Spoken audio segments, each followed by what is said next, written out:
Vamos dar continuidade aos nossos estudos?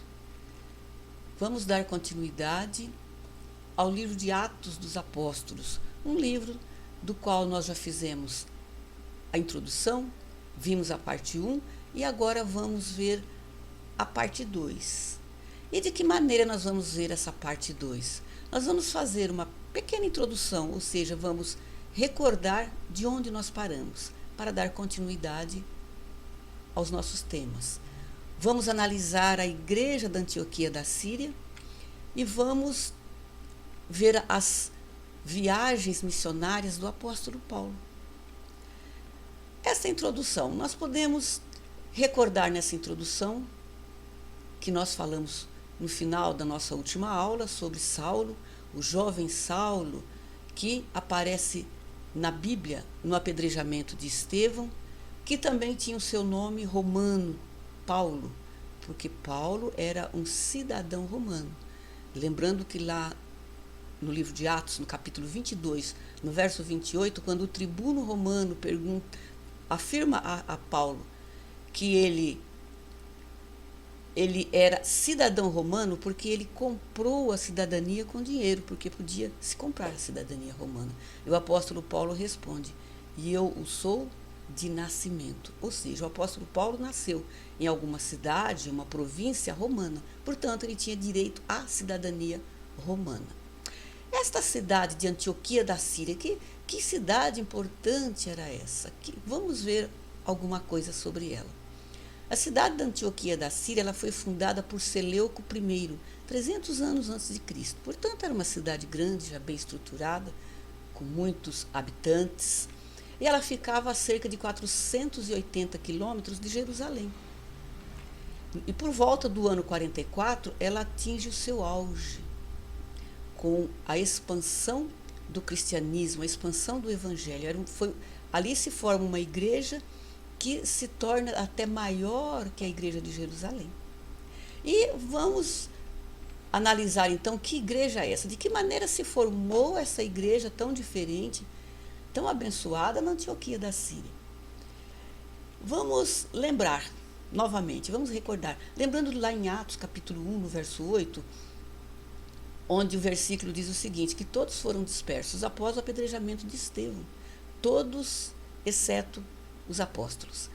Todos foram embora de alguma forma para algum lugar por conta da perseguição de Saulo, que no verso 3 fala que ele assolava a igreja. Ele invadia as casas com soldados para prender aqueles que eram os cristãos. Portanto, quem conseguiu fugiu, outros foram presos, outros perderam a vida, mas essa dispersão levou o evangelho por vários lugares.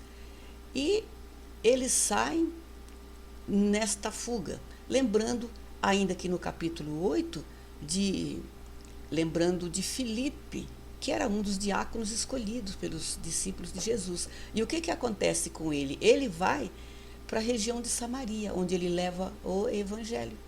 Era um homem cheio do Espírito Santo, cheio de sabedoria. Lá em Samaria ele anuncia o evangelho. No verso 6 do capítulo 8, chega a dizer que ele falava com as pessoas lá em Samaria e que eles não apenas ouviam a Filipe, eles viam os milagres, as maravilhas, aquilo que acontecia, as pessoas sendo curadas, as pessoas sendo libertas. E, portanto, o evangelho chega em Samaria.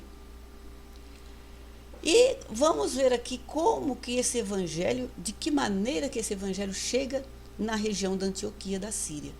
Lá no capítulo 11, no verso 19, a partir do verso 19 até o verso 22, diz que aqueles que saíram fugindo de Jerusalém, eles, por onde eles passavam, eles iam anunciando o evangelho, mas eles só anunciavam aos judeus. Somente os judeus tinham o direito de ouvir ou de receber esta palavra. Eles agiam dessa maneira.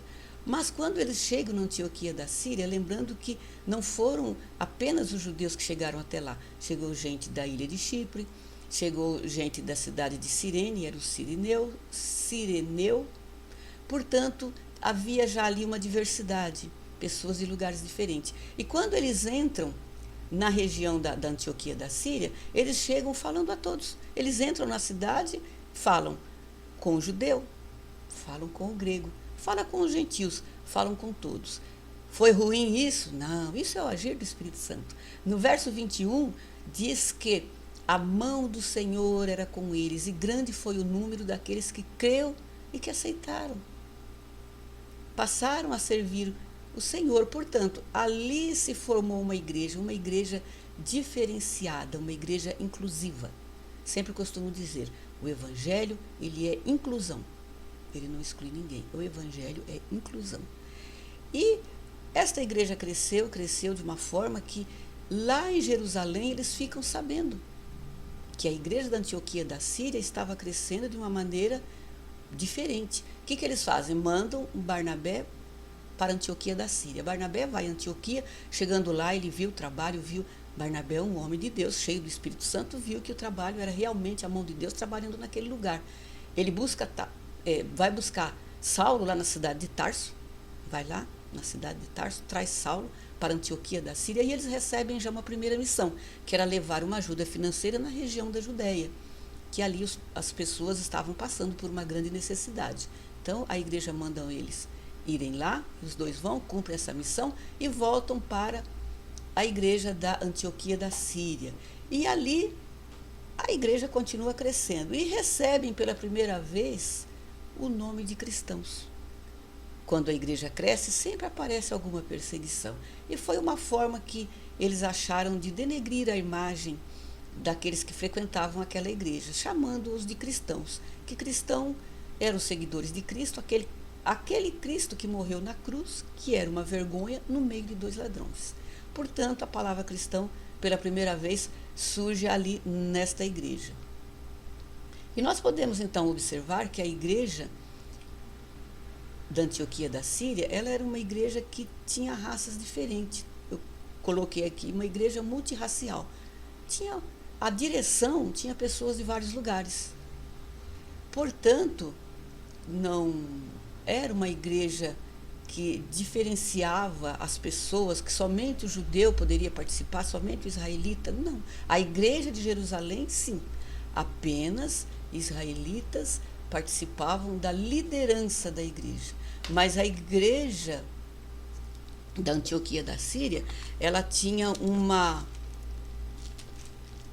diferenciação, uma inclusão que era interessante, que nós podemos ver no capítulo 13, no verso 1, que diz: na igreja que estava na Antioquia havia alguns profetas e doutores, a saber, Barnabé, Simeão, chamado Níger, Lúcio, Cireneu, Manaém, que fora criado com Herodes, o tetrarca, e Saulo, o fariseu.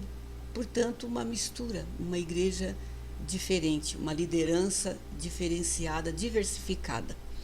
E diz ainda que, servindo ao Senhor e jejuando, disse o Espírito Santo: apartai-me, Barnabé e Saulo, para a obra que os tenho chamado. E jejuando e orando e pondo sobre ele as mãos, os despediram. Então nós podemos observar que ali eles davam ênfase ao Espírito Santo. Quem dirigia a igreja era o Espírito Santo. Quem separou Barnabé e Saulo foi o Espírito Santo. E os enviou. Portanto, nós podemos observar que esta igreja tem um diferencial. O que Jesus fala lá em Marcos 16:15? Ide por todo o mundo, anunciai o Evangelho somente ao judeu? Não, é a toda criatura. E ainda podemos recordar o que fala o final do capítulo 1, no verso 8, do livro de Atos, 1:8, diz o seguinte: e ser-me-eis testemunha em Jerusalém, Samaria, Judéia e, o que é importante, que é os confins da terra. Portanto, Jesus já deixou a trajetória do crescimento da igreja. Primeiramente, vocês vão estar anunciando o Evangelho, ou seja, anunciando a Cristo em Jerusalém, depois na Judéia, depois em Samaria e, por último, nos confins da terra. Portanto, a igreja da Antioquia da Síria era uma igreja que era uma outra nação, ou seja, já estava começando a chegar nos confins da terra. Portanto, a verdadeira igreja cristã missionária, ela tem esse propósito. O propósito da igreja missionária é qual? Levar o mundo a crer na salvação, através de Cristo ou através de Jesus Cristo. A igreja tem propósito.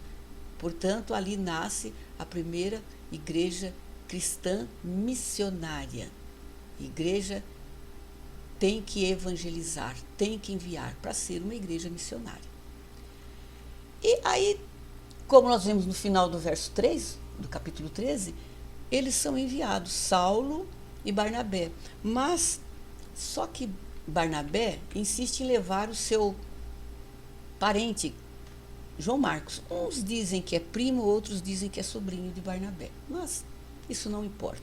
Eles então saem a sua primeira viagem, junto com João Marcos, chegam na ilha de Chipre, e ali eles passam primeiramente numa cidade chamada Salamina, depois eles vão para outro lado da ilha, onde está um lugar chamado Pafos. E ali acontece assim, um milagre, uma pessoa importante, que é o procônsul, ele fica encantado com as palavras de Paulo, ele fica ali encantado realmente, e ele aceita essa palavra. Ou seja, o evangelho ele é colocado ali de uma certa maneira no meio da elite, um homem importante naquela região, e a semente fica plantada ali. E a partir desse momento, o apóstolo Paulo, ali no capítulo 13, no verso 9, ele passa a usar o nome de Paulo, apóstolo Paulo.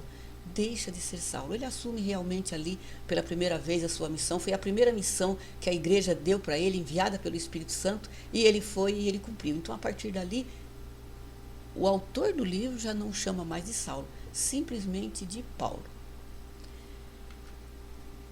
E continua a sua viagem. Quando eles saem dessa região da ilha de Chipre, entram na região da Psídia, a região de Perge. Só que no verso 13, do 13 ainda, nós podemos observar que João Marcos ele abandona a viagem. Ele volta para Jerusalém e deixa Barnabé e deixa Paulo. Ali, a partir dali, ele já está usando o nome de Paulo. Paulo e Barnabé continuam a viagem, entram na região então da Psídia.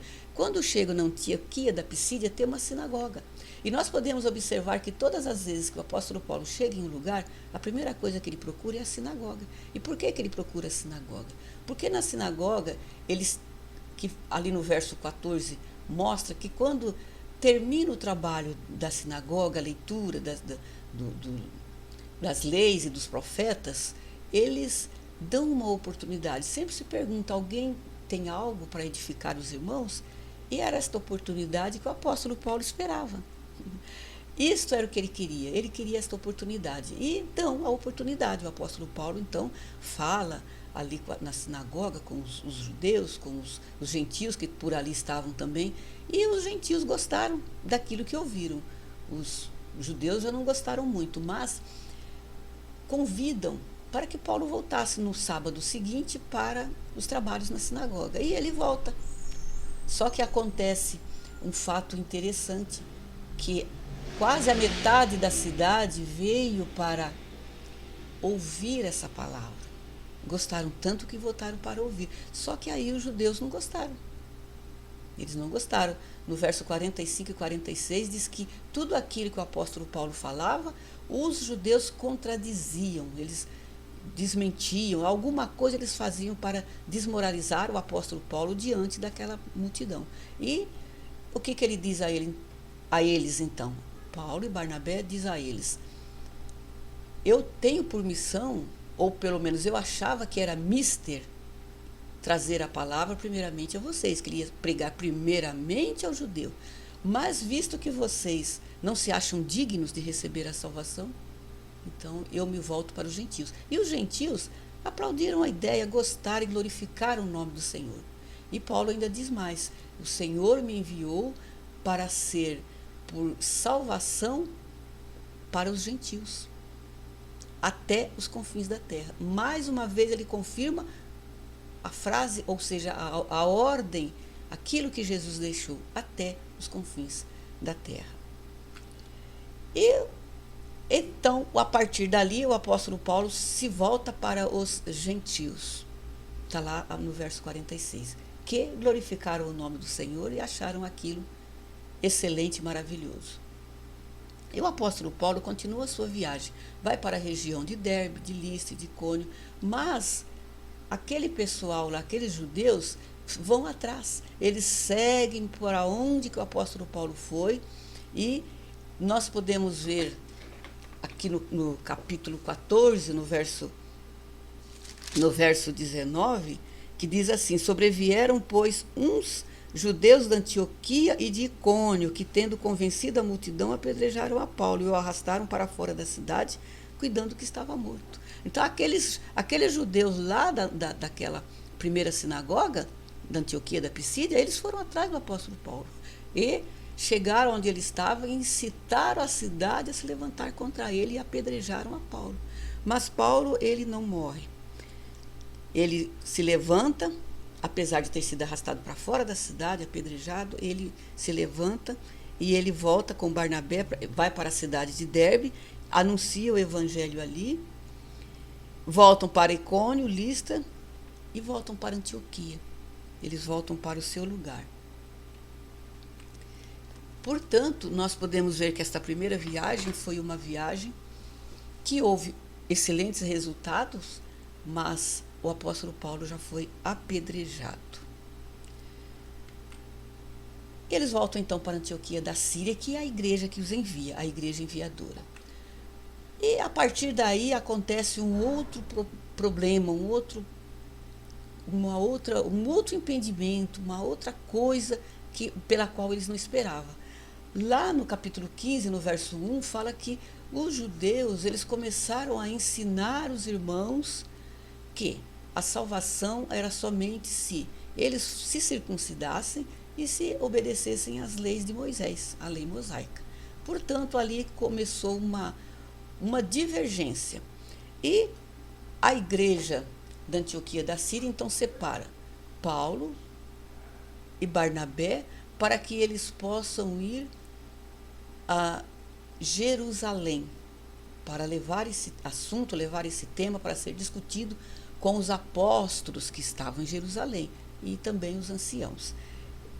Esse é o Concílio de Jerusalém. Essa reunião teve por liderança Tiago, era o líder dessa reunião, Pedro, o apóstolo Paulo e Barnabé, eles discursam, defendem sobre esse assunto, circuncisão, lei mosaica, sim ou não, vai fazer ou não vai fazer, como que eles vão resolver isso. Então, há essa discussão, um fala, outro também fala, e chega-se à seguinte conclusão, que está no capítulo 15, no verso 19, a conclusão, verso 19 e o verso 20, a conclusão desse concílio, dessa reunião, que é o seguinte: pelo que julgo que não se deve perturbar aqueles dentre os gentios que se convertem a Deus, mas escrever-lhes para que se abstenham das contaminações dos ídolos, da prostituição, do que é sufocado e do sangue. Portanto, esta foi a decisão tomada. Após muita discussão, após muita apresentação de críticas e de defesa, chegam-se a essa conclusão. E interessante notar aqui no verso 20 que eles registraram tudo isso. Isso é registrado. Escrever-lhes para que se abstenham. Ou seja, vamos anotar, vamos escrever e enviar. Eu creio que essas cartas devem ter corrido todas as igrejas. Para quê? Para que não haja heresia, para que não acontecesse nenhum tipo de discussão, de divergência, de discórdia mais sobre esse assunto. Assunto encerrado, ponto final. A conclusão é essa e as igrejas vão tomar esse conhecimento. Portanto, encerrado esse concílio, essa reunião, tomaram a decisão, anotada, registrada, eles voltam para a igreja da Antioquia da Síria, Barnabé e Paulo. Eles voltam para lá e quando eles chegam lá, o apóstolo Paulo convida Barnabé para fazer uma segunda viagem. Vamos passar novamente por onde nós deixamos as comunidades, vamos ver se essas igrejas estão firmes, se estão dentro do fundamento que nós deixamos, se ali continua a se pregar o evangelho como nós ensinamos, enfim, confirmar as igrejas. E Mas lá no capítulo 15, no verso 39, diz que eles se separam, porque o apóstolo Paulo chama para a viagem, mas Barnabé quer levar novamente João Marcos.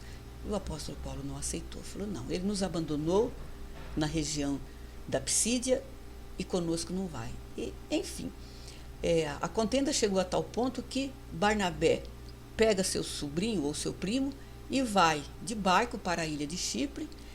E no verso 40 diz que o apóstolo Paulo pega Silas ou Silvano, e a igreja recebe a bênção da igreja e eles vão fazer a segunda viagem missionária do apóstolo Paulo, só que não vai de barco, ele vai por terra, passa em Tarso, vai para a região de Listra, Derbe, Icônio, aquela região onde ele foi apedrejado, e ali ele encontra Timóteo, um jovem que segue nesta viagem com o apóstolo Paulo.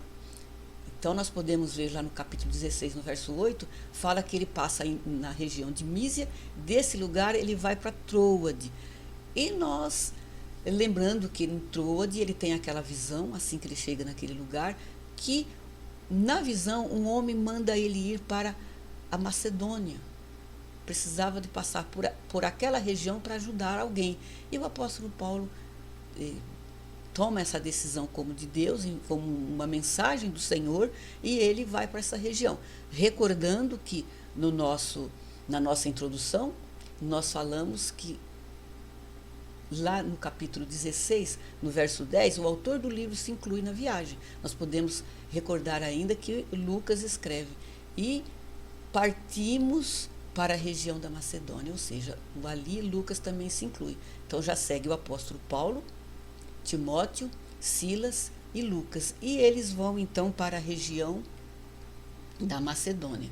Lá eles entram, passam por Filipos, onde provavelmente Lucas fica, vai para Anfípolis, Tessalônica, Bereia, vai por essa região. Em Tessalônica, o apóstolo Paulo teve que sair às pressas, vamos dizer assim, porque os judeus na sinagoga não o recebem muito bem, e ele vai para Bereia. Nesta cidade de Bereia acontece um fato diferente. Ali ele expôs a sua palavra, e esta palavra foi conferida nas escrituras. Eles pegaram as escrituras e foram conferir se aquilo que ele falava se era realmente verdade. Dali nós podemos observar então que o apóstolo Paulo, ele tem uma maneira diferente de trabalhar. Ele faz um trabalho de grupo. Ele podia ter ido só com uma pessoa, mas não. Ele faz um trabalho de inclusão. Ele sai com Silas, pega Timóteo na região de Derbe de Listra, em Troade inclui Lucas, e assim ele segue a sua viagem. Um trabalho, lembrando que Jesus também trabalhava desta forma, um trabalho que Jesus também escolhe, em primeiro lugar, ele escolhe aqueles que vão ser os seus seguidores, aquelas pessoas que vão continuar a obra que ele estava começando. E o apóstolo Paulo também trabalha nesta mesma visão. E ele vai para Atenas, sai de Bereia, desce, vai para a região da Grécia, vai para Atenas, onde nós podemos lembrar que lá no capítulo 17, a partir do verso 17 e 18, o apóstolo Paulo discute com os filósofos gregos, lembrando que ele tinha essa facilidade por conta da sua formação, da sua educação.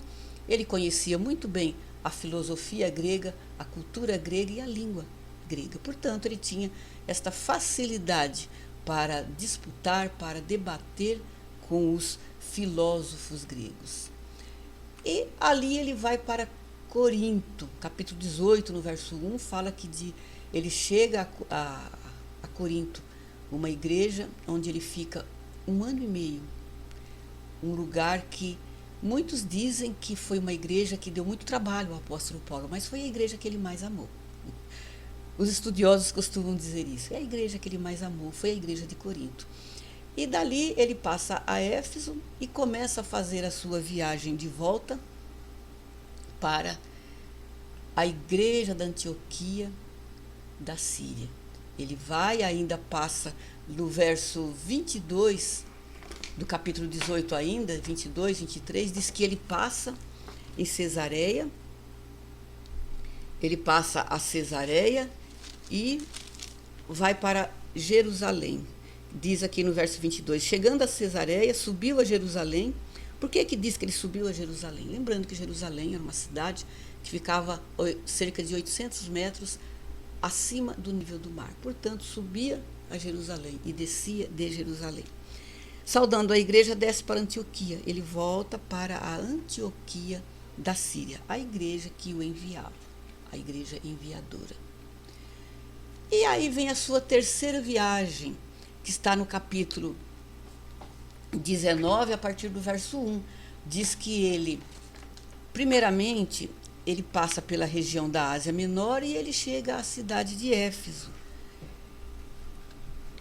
Lá no final do verso 1 do capítulo 19, diz que ele chega a Éfeso.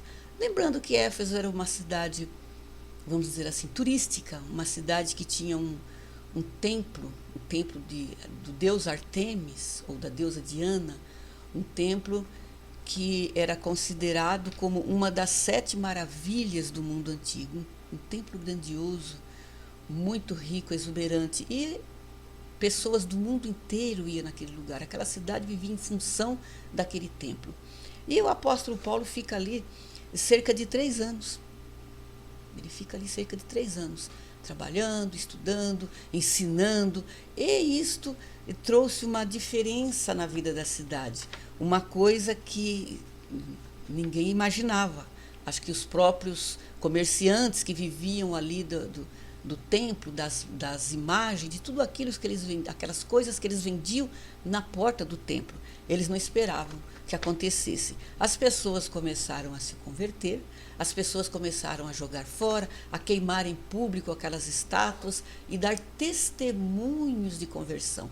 Isso gera essa revolta e o apóstolo Paulo acaba saindo desse lugar e ele vai para a região de Troade. Nesta região, ele fica por ali um tempo. Ali ele escreve a segunda carta aos Coríntios, vai para a região da Macedônia, depois ele desce à Grécia e volta para a Ásia. E ele fica uns 3 meses, mais ou menos, na região da Grécia. Que dizem que ele fica a maior parte do tempo na cidade de Corinto, que era um lugar onde ele gostava, a igreja que ele tanto amava. E ali naquela região, então, ele escreve aos Gálatas e aos Romanos. Depois ele vai para Éfeso, passa em Éfeso novamente, para ir a Jerusalém.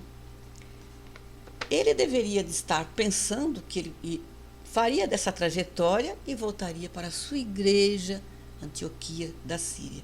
Mas, quando ele chega no templo, lá em Jerusalém, ele vai preso, porque ele não chega só, ele chega com os seus seguidores, o seu grupo, a sua equipe. E nesta equipe tinha gregos. Grego não poderia entrar no templo de Jerusalém.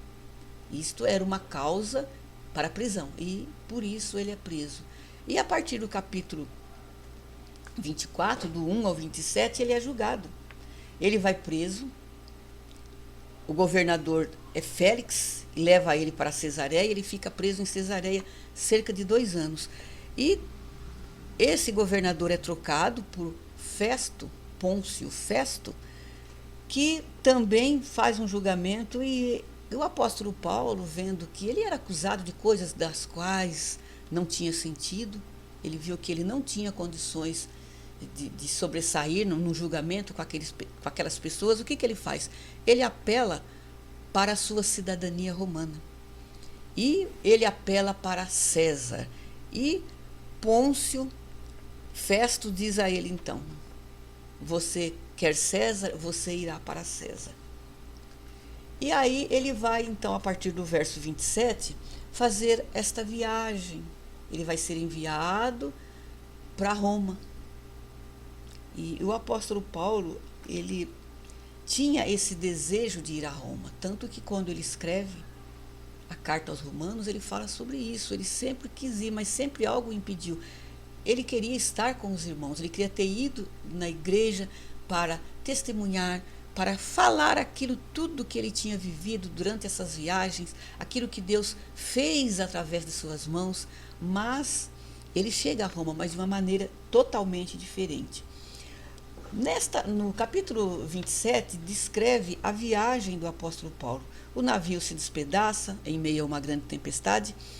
Ninguém morreu, mas eles chegam na ilha de Malta, onde ele fica ali cerca de 3 meses, até que ele tem a oportunidade ali de curar, de orar, enfim, de deixar ali uma semente do evangelho. Ali ele cura uma pessoa importante na cidade e depois de 3 meses ele volta para a sua viagem, que vai para Roma. E ele chega em Roma, no capítulo 28, diz que ele chega em Roma. Só que ele chega em Roma de uma maneira muito diferente daquilo que ele imaginava. No verso 16 do capítulo 28, diz que ele chega lá e logo que chegamos a Roma, ou seja, o autor do livro, logo que chegamos, o autor do livro está incluído, ou seja, Lucas está com ele. O centurião entregou os presos ao general dos exércitos, mas a Paulo se lhe permitiu morar por sua conta com um soldado que o guardava. Então, ele tinha um guarda pessoal, para que ele não fugisse.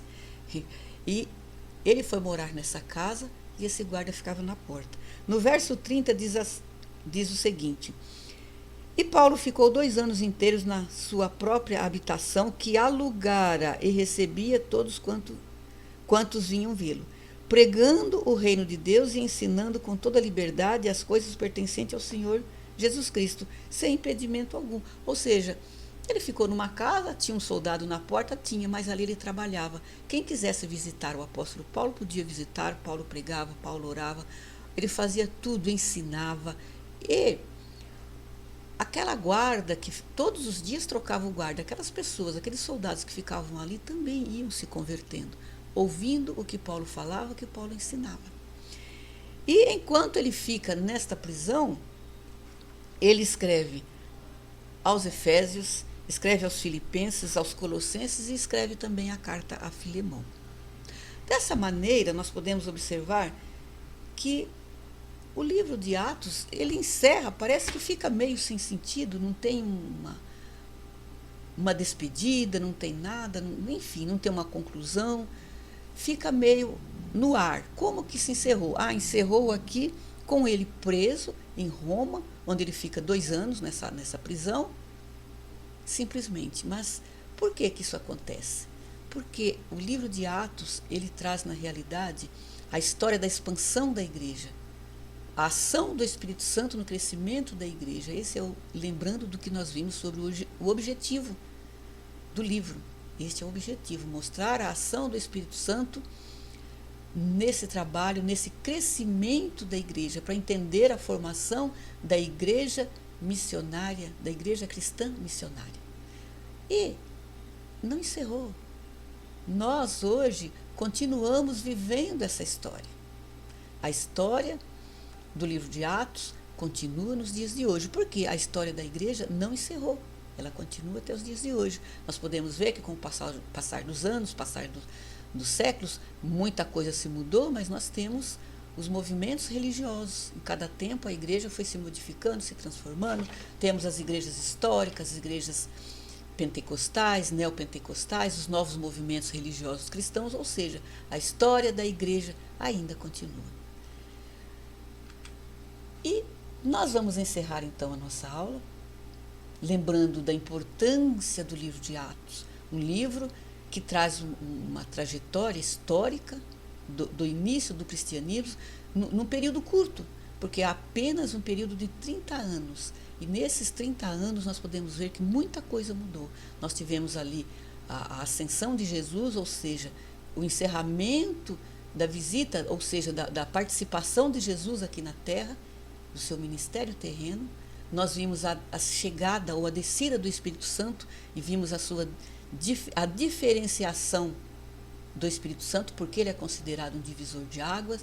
Nós vimos o começo, o início da igreja, o crescimento da igreja. Nós vimos a ação do inimigo dentro e fora da igreja. Nós vimos a perseguição de Saulo, o jovem perseguidor.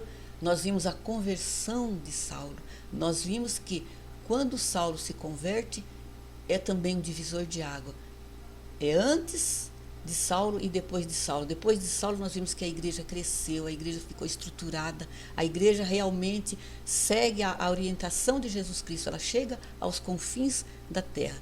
E nós vimos todo o trabalho do apóstolo Paulo, toda a sua luta, como ele próprio diz, combati um bom combate, acabei a carreira e guardei a fé.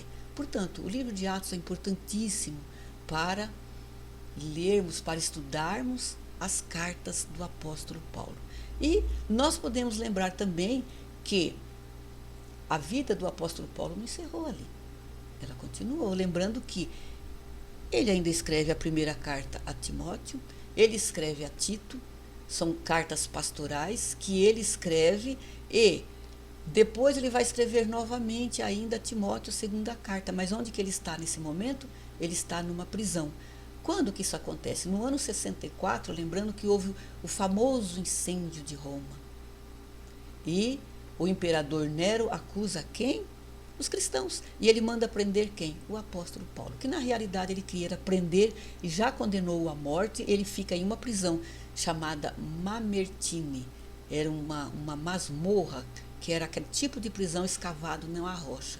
E ali ele fica preso, escreve a Timóteo, lembrando que ele ainda fala, somente Lucas está comigo. E assim ele é decapitado, ele não é apedrejado, ele não é morto no madeiro, porque ele não poderia passar por esse tipo de coisas por conta da sua cidadania romana. Portanto, ele morre como cidadão romano, decapitado. Assim encerrou a vida do apóstolo Paulo. E é importante recordar, precisamos estudar o livro de Atos para entendermos melhor as cartas do apóstolo Paulo.